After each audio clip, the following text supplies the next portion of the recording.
Next presenter is Bryan Kinzbrunner. Bryan is an experienced spiritual care chaplain with over 15 years of experience working in senior care and hospice. He's a board-certified chaplain and recently completed his 2-year term as president of the NAJC, Neshama Association of Jewish Chaplains. Bryan has ordination from Yeshiva University and spent his career closely working with people on areas of spirituality, grief, loss, and transition. He is passionate about helping others discover their authentic spiritual selves. Bryan currently runs a private coaching practice, New Beginnings Spiritual Coaching and Consulting, LLC. The title of his talk today is Are They Divine or Are They Human?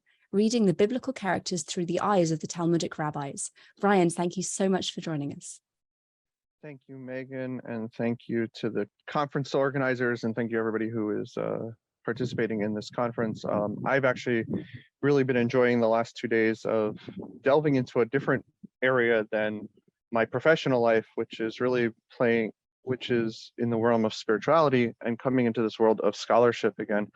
I'm going to share my screen in just 1 second here for all of you.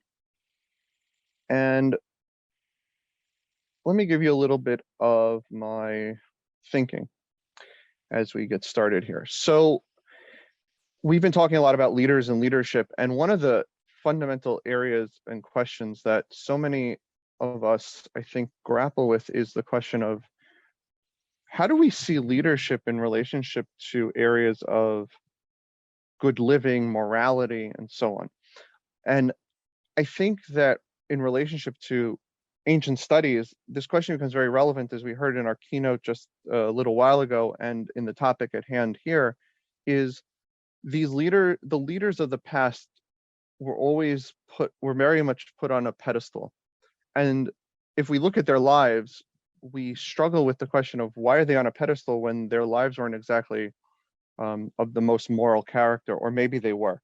And when it comes to spirituality, religion, faith, and the development of Western culture, if you will, Western civilization, especially in a Judeo-Christian context, this becomes an even greater question. And what we're going to look at here in the time that we have is really the question of how do we read the stories of the Bible, and how specifically the rabbis read some of these of the Talmud period, read the stories of the Bible in relationship to the characters. And the reason that this becomes important is, if this book is something that's supposed to be time immemorial, or presumably time immemorial, and here we are in 2022 still looking in this book as a place of inspiration, what do we do when the characters that we read about don't seem to be living up to that, to the persona of a person who is supposed to be receiving the word of God, for example, a prophet, or being an exemplar or the beginning of an entire nation? And part of where my thinking took me to was the question of, when the Talmudic corpus was being written down, and it was being debated over the course of those few hundred years from let's say 200 to 500, and even going back before, because some of those interpretations go further back. What are they thinking about as they're saying these things? And there's a lot of material. I'm going to deal with just a couple of areas. One being a little bit about Abraham and Jacob. Of course, Abraham, we still talk about him today in political terms, right? The Abraham Accords in the Middle East that we have going on currently between Israel and some of the Middle Eastern nations, for example. Abraham is right there because he's considered the forefather of multiple nations. Well, how did the rabbis understand him in relationship to the Bible? And his grandson Jacob, there's a particular story, an issue with his life that is ultimately the result of how they one of the interpretations that they give him. The other two topics are going to be is the question of, why do human beings die, and why did the great leaders of that time die? And we'll see what that looks like as well. And then number 3 is this whole section, which I'm not going to get too deep into because of time constraints. There's a whole Talmudic discourse about the question of, if you say so-and-so sinned, well, then you made a mistake, not that they actually made the mistake.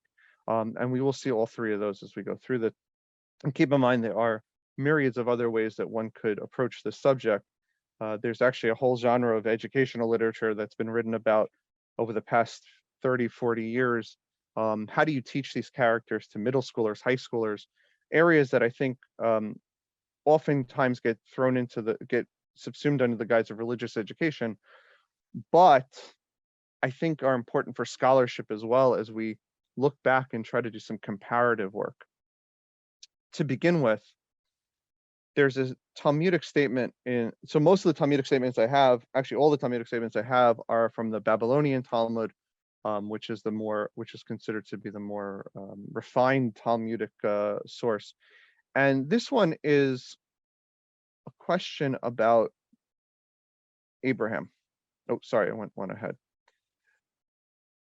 We know the Torah, the way that the Bible describes it, the Torah was given at Mount Sinai many generations after Abraham's life. However, the rabbis, reading some of the anomalies that come up in the story, for example, it describes how after the angels came to visit Abraham to give him the promise of the blessing of his son, they went to the city of Sodom, and they went there and were served matzah, presuming that it was Passover, and presuming that there's that they were celebrating this holiday, of course, which was completely anachronistic to the time. So the rabbis reading a bunch of those verses suggest that Abraham, our patriarch, fulfilled the entire Torah. And there's another passage that expands that not just Abraham, but all the ancestors up until Moses are following the entire Torah. And it even goes so far as to suggest that they're following laws that were only established centuries and centuries later. So we see in this first source that Abraham, our patriarch, fulfilled the entire Torah before it was given, as it said in Genesis, because Abraham hearkened to my voice and kept my charge, my mitzvot, my statutes, and my Torahs.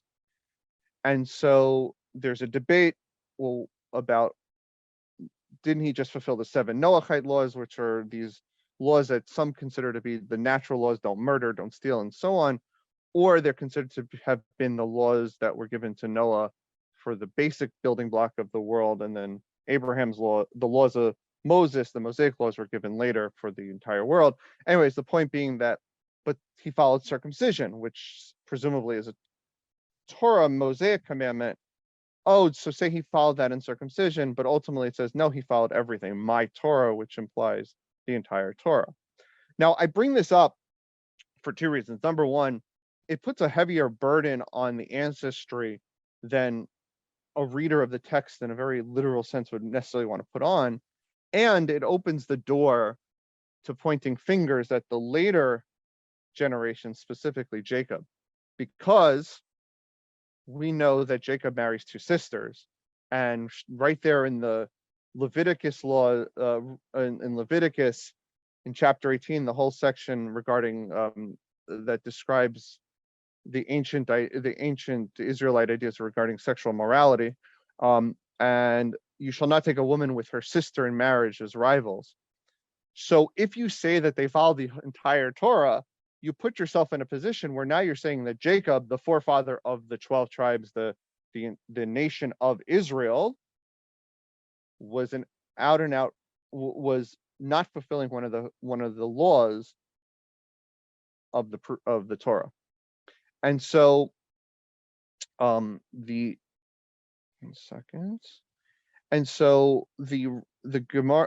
Talmud asks the question and suggests that, oh, here's the way around it, that Rachel and Leah actually had to convert, and by their conversion they are no longer considered sisters, because we have the idea that a convert is considered a child just born and not tied to the previous family.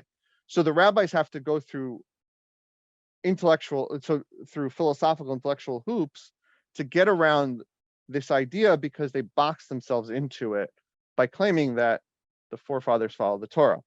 This is just one example of follow the entire Torah. This is an example of that, and the reason I suggest this as one of my ideas about the question, are they divine or are they human, is if we want these characters to fulfill everything, we're almost implying that they have to do this on a higher level than the average person, that they are the exemplars of how to do this. But if they're making mistakes, then how can they be the exemplars?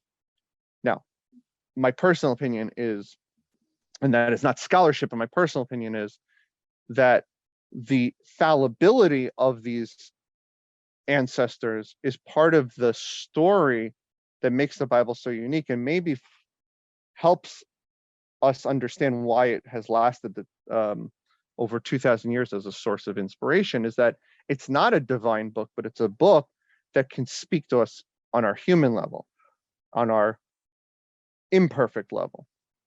But with that said, let's jump ahead to another passage. And many of us might be are familiar with this. I'm sorry, my trying to screen share multiple things at once. Many of us are familiar with this idea from the standpoint of the whole debate about understanding the question of original sin or not original sin. And the Talmud itself is grappling with that. As we know, Judaism and early Judaism, early Christianity in this Talmudic early Christian era are growing up literally next to each other. We have evidence archaeologically that they're in the same towns. We have evidence in the literary traditions that they're reading, obviously not just reading the same text, but having the same conversations and making very similar interpretations. And even debating this, there's an example that I came across in a book on the early monastic literature and Babylonian tradition by Michal Bar Siegel, where she quotes from the passage from the sayings of the Desert Fathers regarding, again, Jacob, that when Joseph's brothers come to him, when Jacob's children come to him and want to bring Benjamin down to Egypt to at the request of this viceroy, which they don't realize at the time is their brother, Jacob turns to them and he says, well, you've left Simeon there. I don't have Joseph. Are you going to steal another child from me by taking Benjamin? And there's this debate in this one particular source where these two thinkers are sitting together, and one says, woe is to Jacob, how could and the other one says, well, no, you shouldn't be speaking of Jacob like you would understand him because he's on a higher level. And so very similar in this sense of, are these people on a higher level? These are the debates going on. And again, these are debates that I think you would find today. If you walked into a synagogue and you walk into a church, you're going to find the same thing. And so subsequently, the same thing here with this question of sin. So there's one source that suggests there's no death without sin, implying that if a person didn't make a mistake in their lives, they wouldn't die. And there's no suffering without iniquity, which gets us into the question, of course, of punishment and reward. We're not going to deal with that, but we're going to focus on this. There's no death without sin, because it also says in right after that, it quotes from Ezekiel, the soul that sins, it shall die. The son shall not bear the iniquity of the father. Right, so there won't be divine vengeance in from one generation to another. Now there's neither the father bear the iniquity of the son. The righteousness of the righteous shall be upon him, and the wickedness shall be upon him. So you yourself suffer for your own sin, or quote unquote, you die because you were human. And there is no suffering without iniquity. Why are these passages there? I would argue that this is one of the examples where they're saying, no, it's not because of a single sin that we all die, but because we ourselves are imperfect, because by our very nature of how we live, we will never do everything 100%. However, they're arguing this question and raise the following. The ministering angel said before, a Holy One, blessed be he, Master of the universe, why did you penalize Adam with the death penalty? And God returns back and says, I gave him a command and he violated it. And so the angels say back to God, didn't Moses and Aaron, who observed the whole Torah in its entirety, nevertheless die? And so God says back to them, there's one event to the righteous and to the wicked, to the good and to the clean, and that means that everyone dies. And so there's this debate whether death is because of a single event or because of the individual actions. And then we go on that one of the Tanaim, one of the earlier generation, Rabbi Shimon ben Elazar, said, even Moses and Aaron died due to their sin because they didn't believe in me. They hit the rock instead of spoke to the rock. This is the story in the 40th year in the desert when the Israelites are complaining about water for the second time. There's the parallel story in Exodus right after they cross over the sea where they're complaining about water, and God tells Moses, hit the rock and bring out water. And this time God tells Moses, the 40th year, speak to the rock. And Moses, in a fit of anger, hits the rock. And because of that mistake, I hate to use the word sin, but because of that mistake, as a result, even they die. They don't get to go into the land of Israel, or the land of Canaan, excuse me. And so the Talmud is back and forth in this debate, thus again questioning, well, are they perfect or are they not? If they're perfect, well, death is because of humanity, everyone must die. If they're not perfect, that means that they're human and that they're not these mythological divine beings, that they're really, again, people that we can relate to on some level, even though they speak to God, they're connected to God, they have special status that most of us don't have. And finally, in that section, just one additional point, there's this strange tradition that comes right after this. It says that the truth is there are perfect human beings. There were 4 of them. Benjamin, Jacob's son, who we mentioned before, Amram, the father of Moses, Yishai, the father of David, and one of David's sons, Kilav, and they were all considered to be perfect. We learn this according to some tradition, except for Yishai. The point being here that are these characters in the Bible supposed to be considered extraordinary, or is this somewhat of a history book? Is this telling us the story of ancestors who were ancestors? You know, you can imagine, we write these books even today, right? Imagine, I'm a Lord of the Rings fan, or I used to be, I guess. I haven't, when that was 20 years ago when the movies came out. And if you read the book, and more so than the movies, if you read the story of Aragorn, who becomes the king eventually, and if I'm spoiling it for anyone, read Lord of the Rings already. It's been out for 90 years. He's the descendant of the mixture of the elves and humans, and he has special status, but he's trying to downplay that status. And the way that Tolkien wrote his mythology is that every generation, there was a descent of generations, and they kind of lost that status and became a little bit more fallible and a little bit more fallible. But sometimes there's a tradition that one was perfect and this one wasn't. But let us move on to the third section, which I think I particularly find moving and has taken on a lore in the modern world, which has no business to have taken on, because this was clearly a singular opinion. As you're seeing in a lot of these places, we quote one rabbi to suggest something. And I'm just going to look at a couple of them. There are about 6 different character stories here. I'm going to start with Reuben. So there's a passage that I didn't quote here that has a debate about, there are certain texts that one should not read out loud and translate out loud in public. And one of these is the story of Reuben. And what's the story? So it says as follows: Rabbi Shmuel bar Nachmani, who is the progenitor of this entire line of thought, suggests as follows. He says, in the name of Rabbi Yonatan, that anyone who says that Reuben sinned is nothing other than mistaken. What's the story? So Reuben, after the death of Rachel, is said to have laid with Bilhah, who is Jacob's concubine. So Jacob marries 2 sisters, Rachel and Leah, marries their maidservants, Bilhah and Zilpah, or makes them his concubines. And of course, there is another rabbinic tradition that goes even further and suggests that all 4 of them are sisters. So just go back to what we said before and add to that embellishment of the troubles that Jacob had by marrying 4 sisters. Nevertheless, Reuben laid with Bilhah. But Shmuel bar Nachmani suggests, no, he didn't lay with her.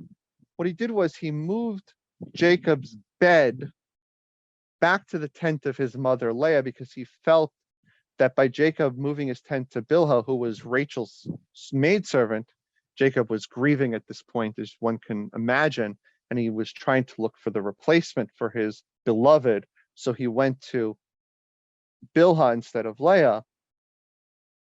Reuven, of course, moved. So Reuven does one of two things. Either he violates Jacob's concubine, forgive the language, I know that's a very harsh language, or he moves her bed, very cleaned up version of this. He does something innocent. For those who are students of pseudepigrapha and the testaments of the 12 tribes, Reuven, the description of Reuben's testament is interesting because he has this whole long description that he was actually taken by Bilhah. He was attracted to her, and then perhaps, if you read it this way, he goes so far as to rape her. But the rabbis are struggling because, again, Reuben is one of the 12 tribes. He's a progenitor of the nation, of one of these, of the nation of Israel. He's the ancestor of one of the 12 tribes which make up the nation. How could he have sinned? And in fact, as it says even here, he's still part of the 12 even afterwards. So somehow he must have done something. It wasn't as we understand it. We'll move on to the more exciting ones, of course, King David and King Solomon, which many of you are familiar with, I presume. So King David's story, of course, is whoever says he sinned with Bathsheba is nothing other than mistaken. Now, the Talmud goes through hoops on this one. They suggest that he established this idea that anybody going out to war would write a bill of divorce that would only take effect if the person died, so therefore they wouldn't be considered married from the time they went out to war. And of course, as we are very well aware, and other sources in the Talmud suggest, well, he admits to his sin in the Bible. So how can you come and say he never sinned? Well, one could argue that by admitting to one's sin and by repenting, that in itself wipes the slate clean. And we'll see that in one other passage later, going forward. King David, of course, is probably, in this sense, the most challenging of them all, because he is the ancestor of, well, the hope that all of the Judeo-Christians have of some sort of future era, some utopian messianic era, whether one sees it as the, in the Christian tradition, of course, seeing him as the ancestor of Jesus, and of course, all that entails, or in the Jewish tradition of awaiting some sort of future utopian, just a world on some sort of Messiah, the son of David, that is spoken of in a lot of the literature, and of course, has the whole history unto itself about false messiahs and true messiahs. I'm going to skip to actually Josiah just for the sake of time. I'll skip Solomon, unfortunately, for our context. His is interesting story as well. But King Josiah is interesting because Josiah was always seen as a figure of revival. His period of time was the last gasp of the First Kingdom's attempts at preventing God's wrath. And so the question is, it says here, anyone who says Josiah sinned is nothing other than mistaken. So what sin are we talking about? He's seen very positively, but it said he did that because it says he did that which was right in the sight of the Lord and walked in the way of David his father. However, what do I do with, and like him, there was no king before him that returned to God. So what return does he do? He must have done something wrong in the past. And so the suggestion is that he didn't judge favorably in the years leading up to his 18th birthday, where he was no longer the regent king, but he was actually the king. And the rabbis go so far as to suggest that he repents by repaying all the people who he financially caused struggles with leading up to this point. Okay, so I just gave you a few examples. There are myriads of other sources on this question. For example, just one that I went over years ago that really struck me was, so we know the stories in the book of Judges where you have a lot of leaders who are anything but perfect.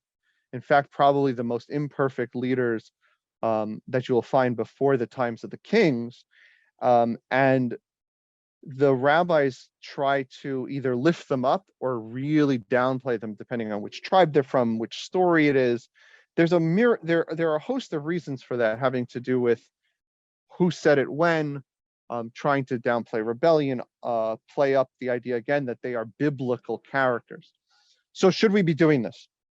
Should we be reading them favorably or unfavorably? Or in other words, should we be following the lore of Shmuel Bar Nachmani, who says, if you say that so-and-so sinned, you are making a mistake. And by the way, I should just say that as centuries have gone on, we've taken these 6 characters and we've many in the Jewish tradition have extrapolated this further, because I think that we're trying to learn moral lessons from people that we may or may not be always needing to be, that we may or may not be, it may not be easy to learn from, excuse me. That's question number 1. Question number 2 that I just leave with, again, these are questions to further engage you all with. As our moral compass has changed, what do we do with these characters? Should we be reading them even more favorably today, or should we read them less favorably? Even in some of the very ultra-Orthodox Jewish communities, it's interesting which characters they try to uplift and which characters they downplay. For example, some of the rebellion stories in the Bible, in the Torah, just very quick, the rebellion of Korach. So there are some who see Korach, this is the story in the book of Numbers, there are some who see him as actually coming out better, even though he's the one who gets punished in the end. And they do that because they reread the stories in light of certain subversive, quote unquote, subversive readings that they're offering. And what do we do today? This is very important both in scholarship and also in practice, because we use these books not just to understand the past or try to read the past, and not necessarily historically, but how did people read the past, right? And we also use all of these works, not just biblical works, but we saw in the in the keynote, we saw a picture of Marcus Aurelius, for example. His meditations are fundamental in many self-help books today, which is fascinating unto itself. These are, we always go back to these sources. So how do we read them? Do we read them literally, figuratively? Do we do all kinds of do we do all kinds of exegetical interpretations to fit our moral compass, or do we read them to fit the compass back then? So these are just some of the thoughts that I have. They do play out, they're coming out of a world that's trying to deal with pantheons of mythology. They're trying to deal with the understanding of what does it mean to have a son of God in the Christian tradition. They're trying to offer polemics, and they're trying to break away to create their own traditions. So thank you very much for the opportunity. I hope that I've given you all some food for thought today. Thank you, Bryan. That was very interesting. We do have a couple of questions. What evidence have you found? Oh, let me just take the share off. I'm sorry. Oh, sure. No, you're fine. 1 second. Ironically, how do I get back to seeing everybody? Hold on. Let me see. There should be a big red button at the top of your screen that says stop sharing. I'm missing it. Yeah, they're probably. Oh, there it is. Thank you. I'm sorry. I've forgotten how to use this. You're fine. So someone is asking whether you have found any evidence of Canaanite traditions in the Tanakh. Linguistics are a big key in discovering this, and I'm curious what or if you've found. I haven't done a lot of that. I will admit. I'm the true independent scholar of this bunch, meaning that this is not my day job. But I will say that when you look at, if you're looking at the entire, if you look at the area as a whole, again, I go back to what was said even just an hour ago. It's always good to listen to other people, but very simply, if you think about the divine kings of the Egyptian world, and given that the Egyptians had control of the Canaanite world through much of this period that is being written about subsequently or written about at those times, one can only imagine that as they're writing these grand stories of Samson, Gideon, and others, people we didn't even touch upon, they're writing these stories sort of with the back of their mind of, are we writing about divine leaders who are talking to God, or are we writing about humans that God is choosing for some sort of reason or whatnot? That would be my understanding, but I'm not much of a scholar in this area, so I will unfortunately punt the question to people who are. But I love the question. I'm going to have to go look at that for sure. No, that's fine. Thank you. So we have one that is maybe a little bit more within your wheelhouse. Was a lack of Right. sin used to explain particularly long-lived people? The questioner is thinking of people like Methuselah. So I actually think so, personal opinion, but I think that, and I think that, so the perfect example of that, there is a midrash. Thank you for that question. There is a midrashic tradition that tries to explain Enoch's life, which probably also you find in his works. Enoch dies younger than everyone else at the young age of 365, which of course, Miss Stripling. and which is anybody think, there is actually a later commentary that does point out, I believe there's a later commentary that says, think about, 365 is a very important number in calendrical purposes, but very short point is he dies at a young age and walks with God because there's the concern that he's going to sin and God takes him away to prevent the sin. And that is also why Enoch becomes the character that plays so much, that plays a lot in the early mystical traditions that are coming out. Again, the books of Enoch, some of the Hechalot palace literature and so on, really more the area of my wheelhouse than not. So I would say to you that when it comes to the long-lived lives, I think that does play a role, which eventually, of course, is why we get to Moses dying at 120. And of course, for those who know the Jewish blessing, Ad Mea V'Esrim, may you live to 120 years, meaning you've lived an entire life because you are not being punished for any mistakes you made. If you die younger, you automatically are. But that's putting my rabbi hat on and not my scholarly hat on for the moment. Well, thank you. We don't have any more questions, but that was absolutely fascinating. Thank you so much. You're welcome.